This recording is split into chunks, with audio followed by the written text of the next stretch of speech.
ओम शांति।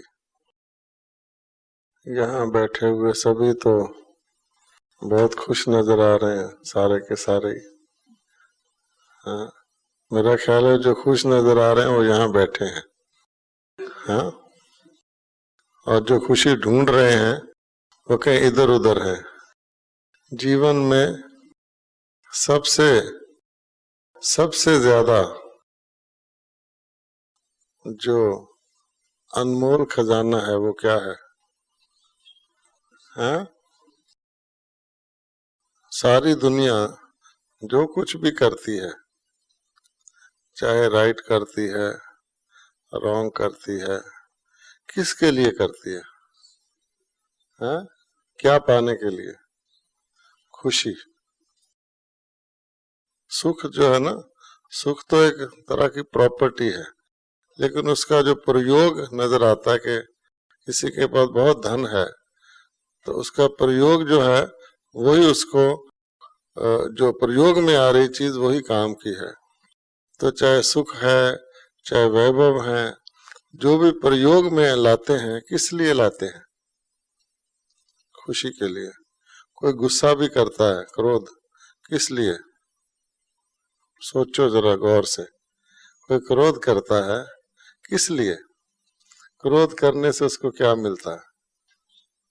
अपने ढंग की खुशी मिलती है ना, अर्थात वो दूसरे की खुशी छीन कर खुश होता है। भाई चलो इसकी खुशी मैं छीन लूं, उसको उदास कर दूं, मैं खुश हो जाऊं। गुस्से वाला यही सोचता है ना। इसी प्रकार से एम सबका खुशी का ही रहता है। कोई डाकू किसी को लूट लेता है किस लिए? उसको दुखी कर देता है, उसको गरीब कर देता है, किस लिए? खुशी के लिए। तो जीवन का लक्ष्य सबका क्या है? खुशी पाना। ठीक है। अब जो कुछ मैंने बताया, खुशी दो तरह की हो गई, ठीक है ना। एक खुशी हो गई क्या? दूसरे की लूट कर अपनी प्राप्त करना, और एक है अपनी भी रखना और दूसरे की भी क्या रहने देना, और एक है अपनी भी बढ़ाना और दूसरे की भी बढ़ाना। ठीक है। इसको लोग कहते हैं, एक होता है दूसरे के सिर पर जियो, एक होता है जियो और जीने दो, एक होता है दूसरों के लिए जियो, है ना। तीन तरह का जीवन होता है ना। तो सेवाधारी का जीवन कैसा होता है? फर्स्ट क्वालिटी या थर्ड क्वालिटी? फर्स्ट क्वालिटी होता है ना। तो फर्स्ट क्वालिटी क्या हुई कि अपनी भी खुशी बढ़ाओ, दूसरे की भी खुशी बढ़ाओ। दूसरे की खुशी छीन कर खुशी नहीं प्राप्त करो। ठीक है। और ये साधारण बात है कि वो भी खुश रहे, मैं भी खुश रहूं। तुम अपनी जगह खुश रहो, हम अपनी जगह खुश रहे, इसमें भी कुछ फासला है। ठीक है।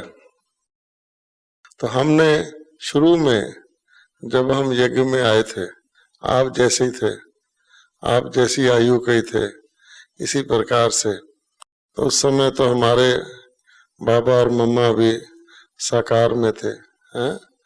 उनके साथ हम रहे, उनसे हमने खेला भी, खाया भी, घूमा भी, सीखा भी। वो शिक्षा जो देते थे बोल कर नहीं देते थे, जो कुछ वो करते थे उसमें शिक्षा हो जाती थी। जैसे कोई बड़ा होता है ना, उसको देख करके दूसरा ऑटोमेटिकली सीख जाता है। और हमारा स्लोगन भी है कि जैसे कर्म हम करेंगे हमको देख के दूसरे करेंगे। तो हमने वहां उससे सीखा तपस्या किसको कहते हैं। आपने शब्द तो सुना ना, तपस्या सुना है ना। अच्छा, तपस्या किसको कहते हैं? साधु लोग तो आपको पता कैसे कैसे पोज में बैठकर तपस्या करते हैं। हमारी तपस्या भी सहज है और हमारी तपस्या सदा की है। आप कोई भी एक, आजकल सोन्नति का चल रहा है ना, कोई भी एक धारणा कर लो, उसमें तपस्या आ जाएगी। मान लो मम्मा थी तो मम्मा हमेशा हाँ जी करती थी, बाबा ने कुछ कहा तो मम्मा ने क्या कहना है? हाँ बाबा, जी बाबा। अच्छा, ये तो हमें भी बताया गया है, हाँ करने वाला क्या? आस्तिक, और ना करने वाला नास्तिक। कोई हाँ ना भी करते रहते हैं, है ना, दोनों बेड़ी में सवार होते हैं, हाँ भी है ना भी है। लेकिन एक भी शब्द ले लो हाँ जी, उसमें तपस्या आ जाती है।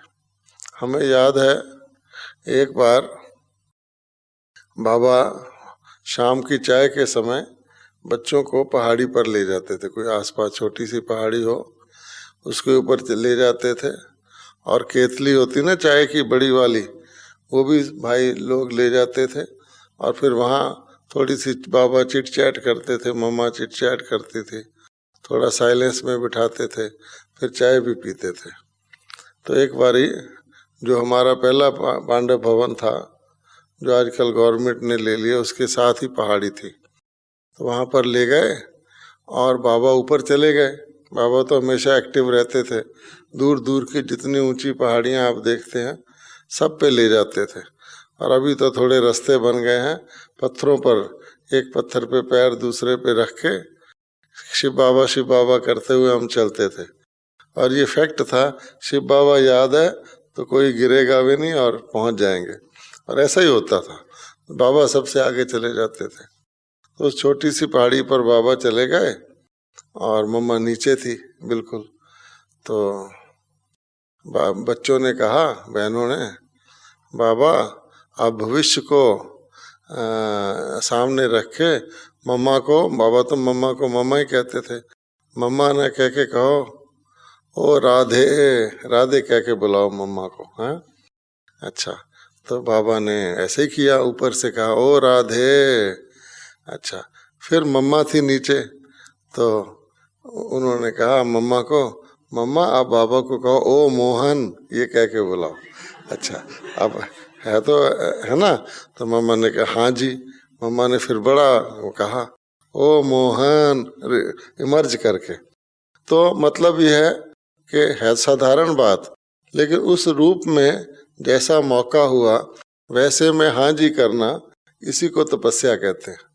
तपस्या का मैंने आपको ये एग्जाम्पल सिंपल किस लिए दिया कि कोई व्यक्ति एक ही धारणा कर ले, मुझे हाँ जी करनी है, समझ लीजिए, तो आपके आगे कई ऐसी परिस्थितियां आएगी जहां आपको हाँ जी नहीं करना होता, लेकिन आपको पता है कि बाबा ने कहा हुआ हाँ जी करो, और हाँ जी मैंने आस्तिक।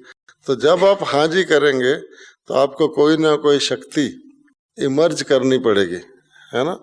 तो मान लो दो व्यक्ति की बोलचाल नहीं है आपस में, अच्छा बहुत समय से बोलचाल नहीं है, बहुत समय से बोलचाल नहीं है, बाबा समझो कहते हैं या दादी कहती है नहीं इसके साथ बोलो। अच्छा, अभी अगर आप ये सोचने लग जाएं कि इससे तो मेरी बोलचाल नहीं है, इसने मुझे इतना दुखी किया है, रोज मुझे तंग करते हैं, परेशान करते हैं, अभी भी बोलने से क्या फायदा होगा, फिर इसने ऐसे ही करना है, तो आप हाँ जी नहीं कर सकते। लेकिन अगर आपने सोच लिया हाँ जी करना है, तो फिर जो दूसरी तरह की पॉइंट्स हैं, जो बाबा कहता है बिंदी लगाओ, पास को पास देखो, हिम्मत करो, आगे को पुरुषार्थ करना है, अपने कमजोरियों से मुक्ति पाना है, तो आप फटाफट कहोगे हाँ जी हम बोलते हैं। तो क्या हुआ, उसमें तपस्या आ गई ना। तो जो तपस्या आप बैठकर मेहनत कर कर के अपने संस्कारों को, कड़े कड़े संस्कारों को तगत करने के लिए योग से करते हो, वो भी अच्छा है, वो तपस्या आपकी कर्म योग से हो जाएगी। ऐसे ही मान लो कोई सुबह आलस से उठते होंगे, उठते तो हैं क्योंकि साथ वाले भी उठ रहे हैं, साथ वाले भी उठ रहे हैं। एक हमारी फिल्म बनी हुई है अमृत वेला, उसमें क्या दिखाते हैं उसको आप देखो तो आपको हंसी आएगी कि वो बनाई हुई है ना, सबको कह रखा है कि कैमरा ऐसे आएगा तो उठना, 1 2 3 4 5 6 फटाफट वो चादर उठा के उठते जाते हैं, आर्टिफिशियल जैसा लगता है। लेकिन अगर आप अपने आप को टेस्ट करो कि हम अमृत वेले उठते हैं, अच्छा उठते तो हैं, अभी उठते हैं तो एक तो नॉर्मल उठते हैं, अच्छा भी उठ गए, थोड़ा आगे उठ गए, थोड़ा आलस से उठ गए, थोड़ा अंगड़ाई ले लिया, बाजू ऊपर करके टांग को सीधा कर लिया है। कभी कई जानवरों को आपने देखा हो ना सड़क के ऊपर, वो कैसे उठते हैं। अच्छा, तो इस प्रकार से कर लिया। एक है कि नहीं, अब टाइम आ गया है और अब हमें अमृत वेले से पूरा लाभ लेना है, एक्टिव होकर उठना है। जैसे किसी को कोई ड्यूटी हो या कोई मजबूरी हो या कोई अस्पताल में जाना हो या कुछ हो, फांसी लगना हो, तो नींद नहीं आती ना। अच्छा, तो वो उठेगा ना। तो अब ये भी एक तपस्या है कि जब आप उठें किस अवस्था में उठें। तो अगर आप उस अवस्था में उठेंगे तो आपकी तपस्या हो जाएगी। आप देखिए गीत क्या बोल रहा है कि सिर्फ 2 घड़ी प्रभु का ध्यान कीजिए, बाकी घड़ी क्या करना है। हाँ, ये गीत क्या कहता है? का ज्ञान युक्त अर्थ यही है कि अगर आप अमृत वेले उठकर प्रेम से और चुस्त होकर खुशी से प्राप्ति के अनुभव से बाबा को याद करेंगे तो फिर क्या होगा कि सारा दिन आपका वो योग लगा रहेगा, सहज ढंग से लगा रहेगा। तो वो 2 घड़ी कौन सी? फर्स्ट वाली है, सुबह वाली, लास्ट वाली नहीं कि रात को सोने के वक्त प्रेम से 2 घड़ी ध्यान कर लें, वो होगा भी नहीं अगर सारा दिन नहीं करेंगे तो मैं तपस्या की बात आपको बता रहा था कि हमने ये देखा है कि तपस्या भी सहज हो सकती है। अब कोई व्यक्ति भारी कैसे होते हैं ये ज्ञान में, और तो सब कुछ सहज है, भोजन मिल जाता है, गीत से हम लोग उठते हैं, गीत से हम लोग सोते हैं, दिन में भी गीत बजते रहते हैं, क्लास में भी गीत बजता है, ट्रैफिक कंट्रोल का गीत बजता है, सारी दुनिया में चक्कर लगा के आ जाओ, किसी राजा महाराजा के महल में भी इतने गीत नहीं बजते होंगे। आप देखिए, आपके मन के गीत तो अलग बजते हैं, कहीं तो मन का रोना भी रोते होंगे, मालूम नहीं, लेकिन ऊपर के गीत भी बजते हैं यहाँ पर। नहीं तो बड़े बड़े लोग बहुत बड़ी बड़ी गीतों की कैसेट रख लेते हैं खरीद कर, मशीनें भी रख लेते हैं, ना तो उनको गीत बजाने का टाइम मिलता है, ना गीत को आनंद लेने का टाइम मिलता है, क्योंकि उनकी बुद्धि तो फंसी रहती है। इसी प्रकार से हमारी जो बुद्धि है वो ठंडी रहने की वजह से, शांत रहने की वजह से आपका 1 मिनट भी जो है वो बहुत बड़ा है, बहुत बड़ा है। और इतना बड़ा है कि 1 मिनट में आप 1 दिन का काम कर सकते हैं, सोच भी सकते हैं, ठीक फैसला भी ले सकते हैं। कई लोगों को फैसला लेने में करूं ना करूं, करूं ना करूं, करूं ना करूं, करूं ना करूं, वो ऐसे ही करते रहते हैं। हाँ? एक मिनिस्टर था, उसकी कार में तेजी से जा रहा था, उसकी कार के आगे कुत्ता आके मर गया। तो उसने अपने ड्राइवर को पूछा ये कुत्ता क्यों मरा। वो ड्राइवर डर गया कि भाई शायद मिनिस्टर साहब गुस्सा करेंगे, कुत्ता क्यों मरा। चुप रहा। उसने कहा मैं पूछ रहा हूँ ये कुत्ता क्यों मरा। फिर भी वो चुप रहा। तो उसने सोचा क्या बोलूं। फिर उसने कहा मैं तुमसे इसलिए पूछ रहा हूँ कुत्ता क्यों मरा। इसलिए मरा ये फैसला नहीं कर सका कि जल्दी से भाग जाऊं या पीछे रहूं, दुविधा में रहा, इसलिए कार के नीचे आ गया। इसी प्रकार से जो व्यक्ति ठीक फैसला नहीं कर पाता उसका टाइम इधर उधर में जाता है। तो हम ब्राह्मणों का टाइम ठीक है, हमारी नब्ज ठीक है, हमारी तपस्या ठीक है। इसकी निशानी क्या है? इसकी भी एक निशानी है। हम जब मम्मा के साथ जाते थे तो मम्मा स्टेशन पर जाती थी, ट्रेन में चढ़ाना होता था, मम्मा को रिसीव करना होता था। मुझे याद है हम 21-22 बरस के थे दिल्ली में, तो मम्मा ने आबू से दिल्ली आना था। अच्छा, मैं और एक मेरा छोटा भाई भी था, 19 बरस का होगा। तो हम लोगों ने प्लान बनाया कि सुबह की गाड़ी से मम्मा ने आना है। तो हम रात को ही जाके ट्रेन से, एक रेवाड़ी स्टेशन है दिल्ली से, 2-2.5 घंटे उस वक़्त लगते थे, वहाँ जाके स्टेशन पर बैठ जाते हैं और सुबह ना उसी गाड़ी में चढ़ के मम्मा के डब्बे में मम्मा के साथ दिल्ली आएंगे। और जैसे मम्मा का स्वागत होगा, सब लोग खड़े होंगे झंडियाँ लेकर, हमारा भी स्वागत होगा, है ना, ऐसे होता है। तो जो भी कभी किसी बड़ी दादी के साथ जाते हैं यही सुनाते हैं ना ब्राह्मणियाँ वगैरह, हमारा ये स्वागत हुआ, हमारे पर फूल बरसाए गए। वो होता तो उनका है लेकिन साथ वाले का हो जाता है। एक बारी हम बड़ी दीदी के साथ सोमनाथ गए, तो 2 गाड़ियाँ थी, एक में हम थे और एक में दीदी थी, हमारे साथ भी 1-2 जने थे। तो हर स्टेशन पर दीदी लेट हो जाती थी मिलते मिलाते, तो हमें बोल देती थी तुम जल्दी जाके वहाँ क्लास शुरू करना और मैं आ जाऊँगी। तो जब सोमनाथ के टाइम आया तो हम पिछले स्टेशन से दीदी ने कहा जाओ, हम गए तो मेन प्रोग्राम सोमनाथ में ही था। तो वहाँ पर सारे गुजरात के 1,500 के करीब बहन भाई इकट्ठे हुए थे और काफ़ी देर से वेट कर रहे थे, दोपहर हो गई थी। तो उन्होंने बाजा होता ना, बैंड बाजा, वो भी मंगवाया हुआ था। तो उन्होंने देखा कि कार आ रही है सजी सजाई, उन्होंने बैंड बाजा बजवाना शुरू कर दिया। जब हमारी कार पहुंची उसने देखा, अरे नहीं नहीं इसमें ब्रिजमोहन भाई है, बैंड बंद कर दो। उन्होंने बंद कर दिया, फिर दीदी तो है नहीं। अच्छा, तो खैर ऐसा भी होता है, तो साथ में तो सब कुछ होता है। तो कहने का भाव ये है कि जब हम मम्मा को लेने चले गए, बड़ा शौक था, बड़ा जोश था, तो रात को जाके रेवाड़ी स्टेशन पर, सर्दियों के दिन थे, बैठ गए। तो उससे पूछा गाड़ी कितने बजे आएगी, तो उसने कहा जी 2:30 बजे गाड़ी आएगी। अच्छा, तो वहाँ पर सर्दियों के दिन थे और रेलवे स्टेशन का नल बहुत मोटा होता है, खूब सारा पानी उसमें से आता है। आजकल की तरह नहीं जैसे आबू पे लिखा हुआ है पानी की बचत करें, बहुत मोटा नल, जैसे कि ट्यूबवेल हो। अच्छा, तो हमने ठंडे ठंडे पानी में नहा भी लिया, हमें पता ही नहीं लगा गर्म पानी है, क्योंकि मम्मा ने आना था। अच्छा, स्नान करके बैठ गए, तो वेट करते रहे, आखिर गाड़ी आई। तो हमने भाग भाग किया, गाड़ी तो 10 मिनट रुकती थी।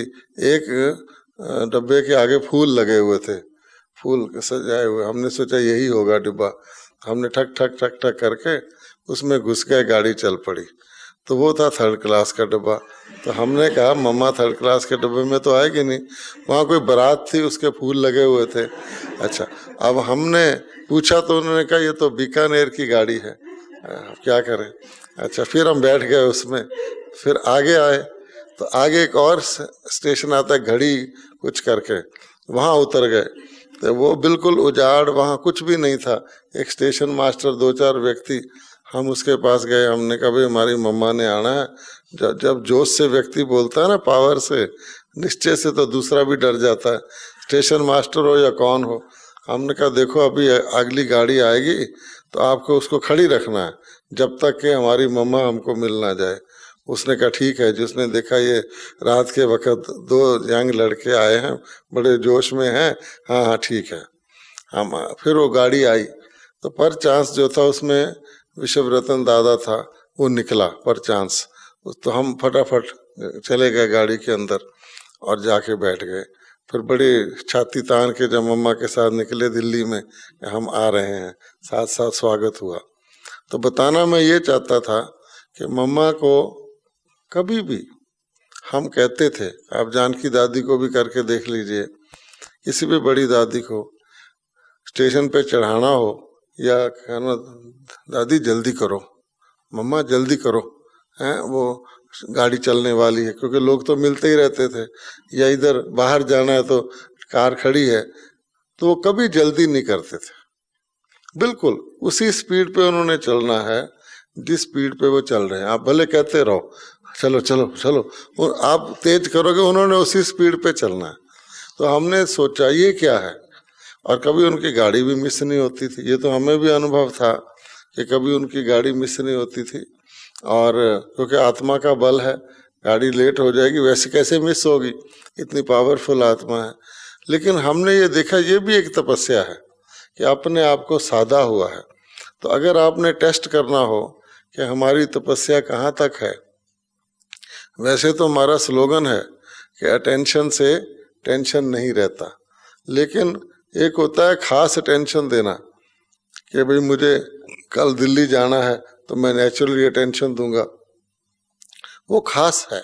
लेकिन टोटल तौर पे हमारी दिनचर्या में हमारे को किसी प्रकार की तेजी ना करनी पड़े।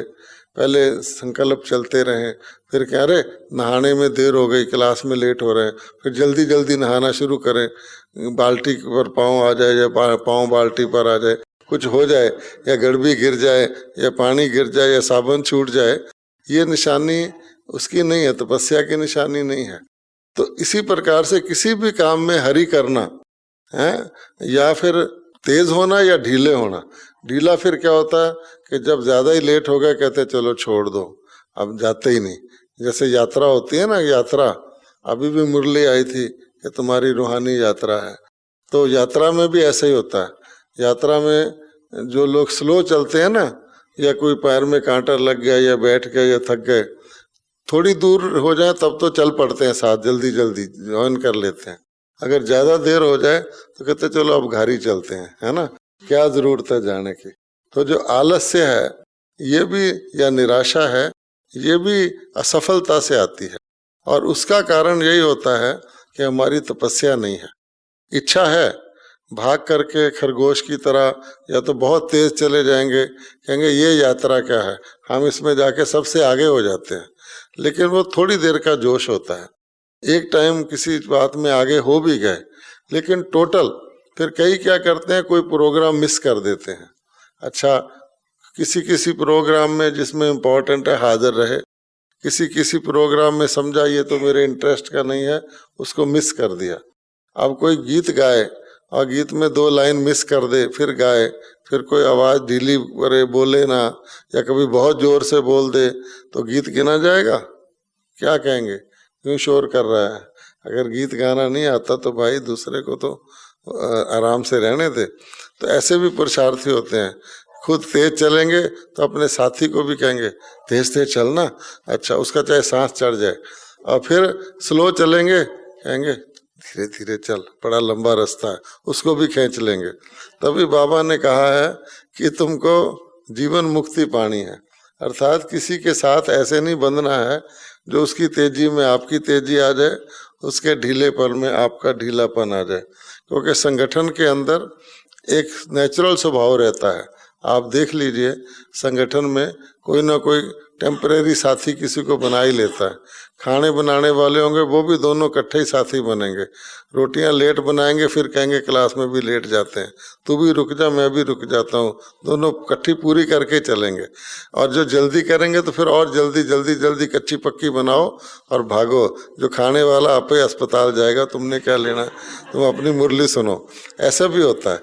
तो कहने का भाव ये है कि ये भी एक तपस्या है कि हम अपना स्वार्थ देखते हैं, सेवा किस भाव से करते हैं।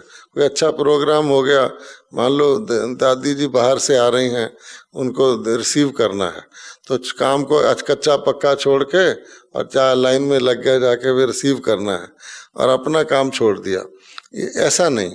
इस वास्ते सेवा में भी आपका देखा जाता है। सेवा में स्वार्थ है। मान लो कोई बहुत अच्छी सब्जी बना के ले आया, जब तक कोई दूसरा कहे नहीं ना बड़ी अच्छी बनी है, उसको चैन नहीं आएगा। अगर कोई ना बोले, बेचारा योग में हो, मौन में हो, 5 से 10 बजे के वक्त में हो, तो कहेंगे अच्छी बनी है ना। उससे पूछेंगे कि किसी तरह वो बोले, या कहेंगे इतनी अच्छी नहीं बनी। भाव ये है किसी भी तरह से वो बोले कि अच्छी बनी है ना, ताकि मेरी तसल्ली हो, नहीं तो मुझे बदहजमी हो जाएगी कि बनाई तो मैंने है लेकिन किसी ने तारीफ नहीं की। इस वास्ते जो हुआ जैसा हुआ, उसमें छोटी छोटी बात में भी हमारी तपस्या होती है। और तपस्या का आधार क्या होता है कि हमने लक्ष्य क्या है।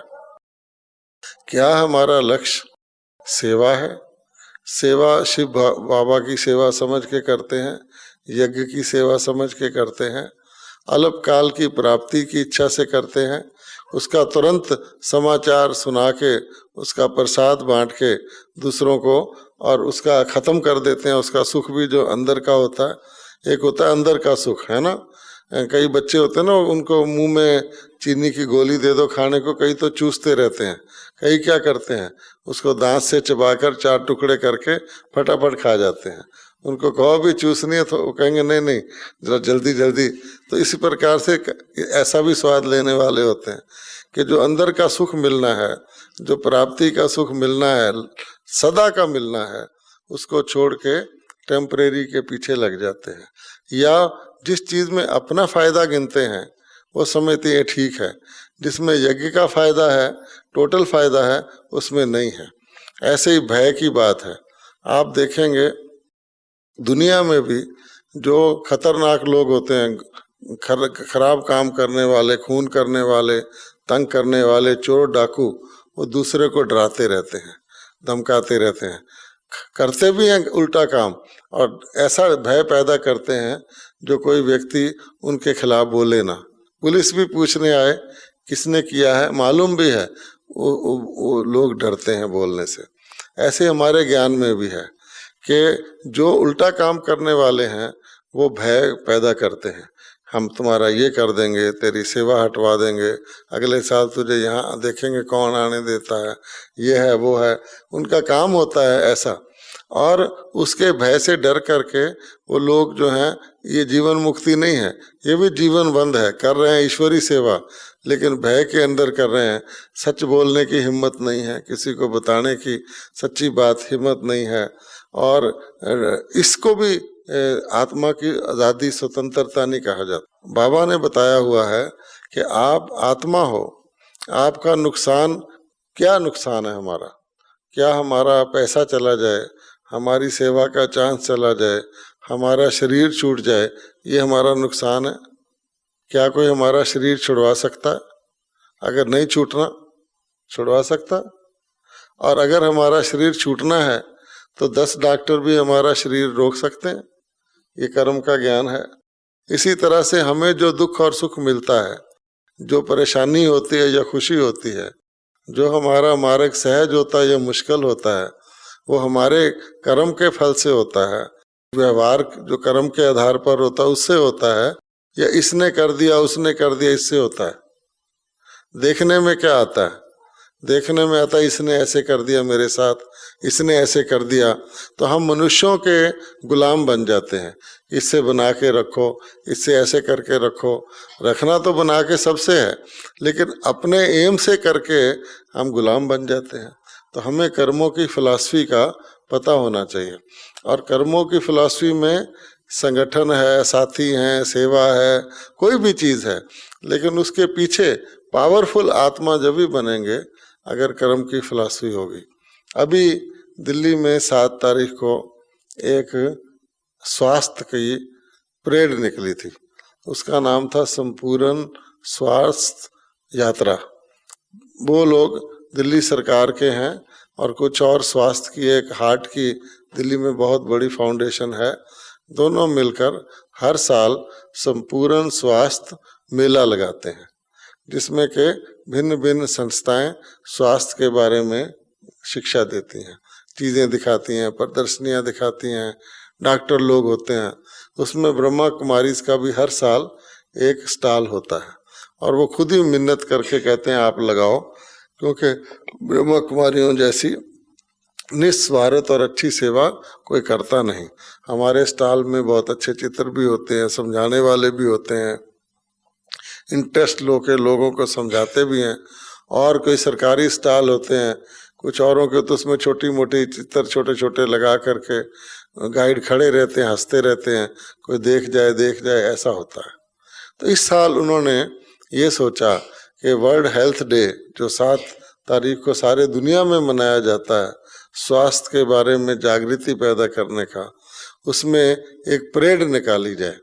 तो आपको पता है 26 जनवरी को भारत में नई दिल्ली में एक रिपब्लिक डे परेड निकलती है ना? आपको कभी आपने देखा भी होगा, टेलीविज़न वगैरह पे, रेडियो पे सुना भी होगा कि वो राष्ट्रपति भवन से इंडिया गेट जो दिल्ली का बड़ा है वहाँ से हो कर के, फिर कनॉट प्लेस एक बहुत बड़ा है वहाँ से हो कर के, फिर पुरानी दिल्ली में जाती है, घूम घाम के लाल किला जो है वहाँ जाके ख़त्म होती है।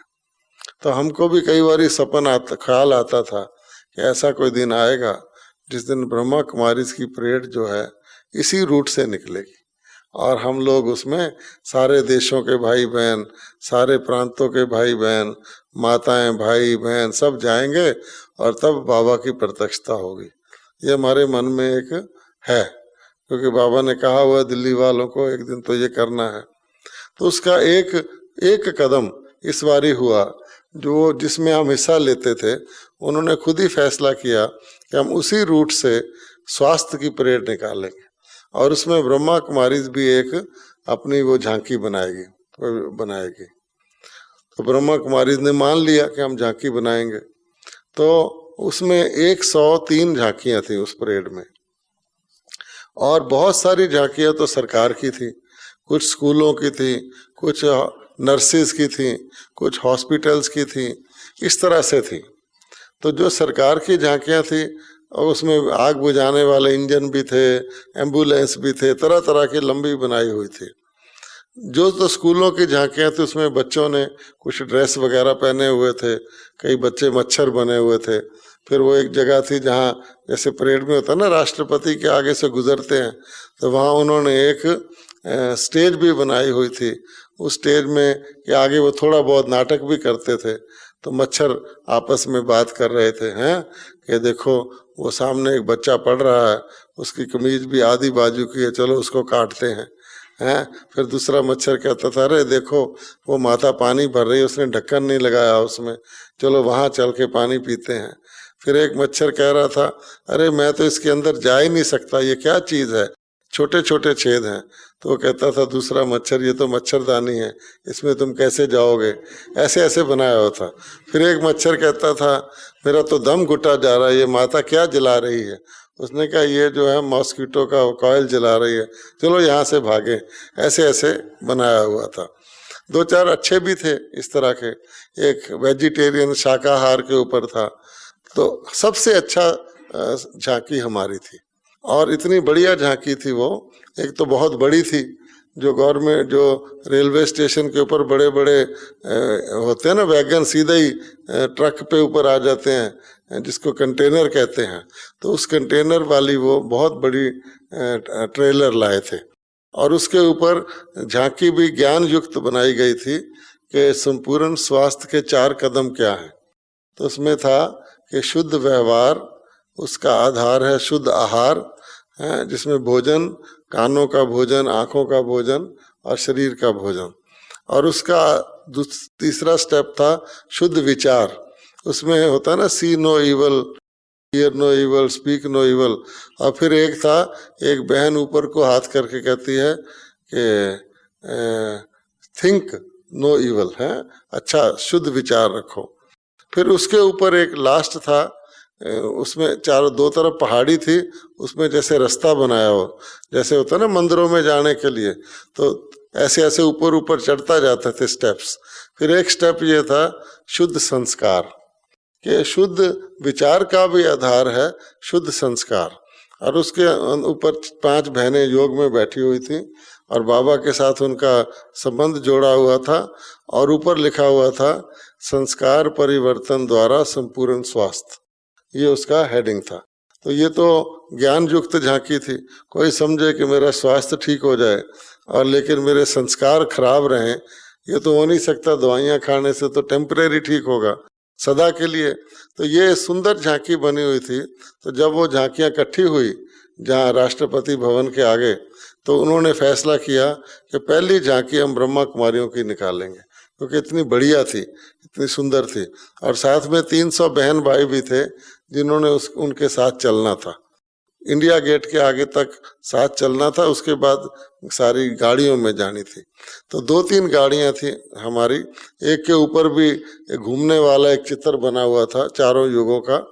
एक दूसरी गाड़ी भी थी और उसमें भी कुछ चित्र लगे हुए थे। एक में अनाउंसमेंट वाले थे कि संपूर्ण स्वास्थ्य के 4 कदम उसमें बोलते जाते थे। तो वो झांकी सबसे पहले वहाँ पर आई। उसमें दिल्ली के चीफ मिनिस्टर, स्वास्थ्य मंत्री और कुछ एक दीपक चोपड़ा करके है, वो बहुत अच्छा लेखक है, अमेरिका में भाषण करता है। उसके पिताजी जो चोपड़ा थे उन्होंने ही ये शुरू किया हुआ था हार्ट फाउंडेशन, वो थे। कुछ साधु महात्मा भी थे। फिर हमारी झांकी से पहले भी एक और छोटा सा दृश्य था जिसमें एक आदमी अपने दांतों के से एक टेम्पो को खींचता है, दांतों से ऐसे करके। पहला वो था। वो तो उसकी कारण से दिखाया गया था, दूसरी हमारी थी। तो उसका उन्होंने वर्णन किया, इन्होंने राजयोग के द्वारा स्वास्थ्य कैसे प्राप्त किया जाता है वो सारा बताया। तो उसका नतीजा क्या हुआ कि वो सारी झांकी हमारी लाल किले तक गई, उसमें अनाउंसमेंट करते गए। पुरानी दिल्ली में तो लोगों ने मकानों के ऊपर से आके देखा, और उसके पश्चात टेलीविज़न पर भी एक तो दिल्ली का न्यूज़ आता है 7 बजे, और एक नेशनल जो सारे इंडिया में आता है 8:30 बजे, उसमें नेशनल टेलीविज़न में भी वो दिखाई गई, और ख़ास हमारी ही झांकी उसमें ज़्यादा दिखाई गई। और एक और भी कोई जी टीवी है, उसमें भी हमारी झांकी दिखाई गई, लोगों ने ऐसा बताया। तो इस प्रकार से अच्छी सेवा हो गई और ज्ञान युक्त सेवा हो गई। तो कहने का भाव ये है कि जो भी आप शुद्ध संकल्प रखेंगे, बाबा ने भी जो शुद्ध संकल्प रखे थे, ऐसे होगा ऐसे होगा ऐसे होगा, और अब तो बाबा ने कह दिया है कि आप मेरे बच्चे बन गए, ठीक है। अब आप जाना चाहो तो भी ठीक है, ना जाना चाहो तो भी ठीक है, मैंने तो आपको लेके जाना है, ठीक है ना। अब बाबा ने हमको लेके जाना है, पिता है तो लेके तो प्यार से ही जाएगा, फिर भी कहता है कि कोई प्यार से, बहुत प्यार से आनाकानी भी करेगा, उसको भी मैं ले जाऊंगा, तो क्यों ना हम खुशी खुशी चलें। उसका सिंपल तरीका यही है कि हम अपनी खुशी को दूसरे की खुशी छीन कर, कहा जाता है ना, छीन लिया तो काहे के बराबर होता है, रक्त के बराबर। दूसरे का अधिकार, दूसरे की खुशी, दूसरे की इच्छा, उसको छीन कर दूसरे के हक को, दूसरे की नकली शिकायत लगाकर, उसकी छोटी बात को बड़ा करके, उसके लिए किसी का दिल खराब करके हम खुद खुश हों, वो खुशी असली नहीं है। और साधारण खुशी भी क्या है कि चलो वो अपने घर खुश रहे, हम अपने घर खुश रहें, तुम अपने राजी रहो, ये भी नहीं है। बोल चाल ना करें, या आपस में छोटी मोटी बात लड़के अपने आप को भारी कर लें। आप देखेंगे कुली तो वजन ट्रंक बिस्तरे से भारी होता है, अब ब्राह्मण कैसे भारी होता है, एक संकल्प से ही। कोई छोटी सी बात हो गई, मान लो किसी कोई चीज़ बट रही है, ना मिली, देर से मिली, या मैं देर से पहुंचा, या वो ख़त्म हो गई, तो या आधी मिली, तो बस ऐसे लगेगा मेरी सारी बादशाही, मेरे 21 जन्मों की राजाई, बाबा का सारा दिया हुआ ज्ञान सब मेरा छिन गया। टेम्परेरीली, जैसे किसी के आंखों के आगे अंधेरा आ जाए ना, या सूरज के आगे काला बादल आ जाए, बस सब छिन गया।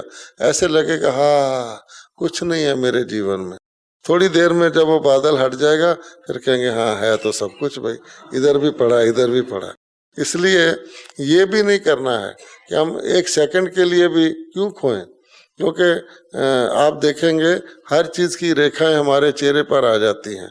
अब बाबा ने कहा हुआ अपनी स्पिरिचुअल पर्सनैलिटी बनाओ, तो अगर सारे दिन में व्यर्थ की रेखाएं होंगी अंदर, या कोई किसी का उल्टा सीधा की होगी, या कहीं ब्रेक कमज़ोर होगा, या कुछ खुशी बढ़ाने का काम नहीं करेंगे, उमंग उत्साह दूसरे का और अपने का, या दिनचर्या ढीली बीली करेंगे, तो पहले तो आपकी खुशी घटेगी, नकली खुशी होगी, हैं, नकली मुस्कुराएंगे, सब कहेंगे हंसो तो हंसेंगे, एक होता दिल से हंसते ही रहो, वो नहीं होगा। तो इसलिए यहाँ नकली तो करना ही नहीं है। तो अपने ही फायदे के लिए जो बाबा ने प्रिकॉशन बताए हुए हैं, सिंपल, कोई खास मेहनत करने की भी जरूरत नहीं है। जो आपकी दिनचर्या है उसको ठीक तरह से करें, वक़्त पे सोएं, वक़्त पे जागें, वक़्त पे हर काम करें। अगर आप बिना घड़ी के, सतयुग में तो घड़ी होगी नहीं, होगी घड़ी सतयुग में? आज भी पंछी जो होते हैं वो घड़ी बांधते हैं क्या? आप देखिए, सुबह जाके देखिए पंछी क्या कतारों में डिज़ाइन बना के, लाइनें लगा के, एक दूसरे से आगे होते पीछे होते, खेलते खेलते जाते हैं। फिर शाम को देखो पंछी क्या करते हैं, फिर वापस आ रहे होते हैं उसी तरह से, सैर करते हुए लाइनें बनाकर, कोई इधर जाता कोई इधर, फिर लाइन में लग जाते हैं। इसी प्रकार से हम भी अपनी दिनचर्या को बिना घड़ी के अगर यूज़ करें और सचमुच अपने संकल्प को घड़ी रखें, और हर चीज़ को सिंपल है, ना स्पीड ज़्यादा करें ना स्पीड कम करें। क्यों कि किसी ट्रैफिक में आप जा रहे हो, जिस स्पीड पे ट्रैफिक जा रहा है, अगर आप उससे ज़्यादा स्पीड करोगे तो टक्कर मारोगे आगे वाले से। और अगर कम करोगे पीछे वाला या तो हॉर्न बजाएगा या टक्कर मारेगा, कहेगा जल्दी करो जल्दी करो। वो तो दिखने में आता है ना, परंतु यहाँ क्या है, यहाँ भी ऐसे ही है, हमारे आगे भी हैं पीछे भी हैं। अगर हम ठीक तरह से चलेंगे तो ना किसी को डिस्टर्ब करेंगे और मैक्सिमम स्पीड तो वही है। अच्छा, ओम शांति।